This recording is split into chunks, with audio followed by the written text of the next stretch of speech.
আন্তর্জাতিক অঙ্গনে নতুন করে উত্তেজনার আগুনে ঘি ঢেলেছে যুক্তরাষ্ট্র।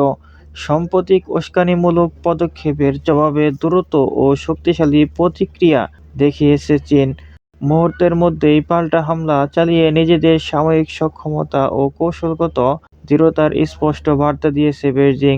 বিশ্লেষকদের মতে, যুক্তরাষ্ট্রের সাময়িক তৎপরতা ও কূটনৈতিক চাপ দীর্ঘদিন ধরেই এশিয়ার প্রশান্ত মহাসাগরীয় অঞ্চলে অস্থিরতা বাড়াচ্ছিল।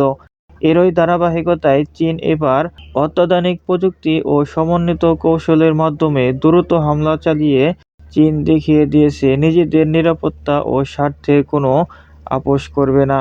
চীনা প্রতিরক্ষা মন্ত্রণালয়ের এক বিবৃতিতে বলা হয়, আমরা শান্তি চাই, তবে উস্কানি পেলে তার জবাব দিতে সম্পূর্ণ প্রস্তুত। অপরদিকে যুক্তরাষ্ট্রের পক্ষ থেকে পরিস্থিতি নিয়ন্ত্রণে রাখার আহ্বান জানানো হলেও আন্তর্জাতিক মহলে উদ্বেগ ক্রমেই বাড়ছে। বিশ্ব রাজনীতিতে এই মুখোমুখি অবস্থান নতুন করে শক্তির ভারসাম্য নিয়ে প্রশ্ন তুলেছে।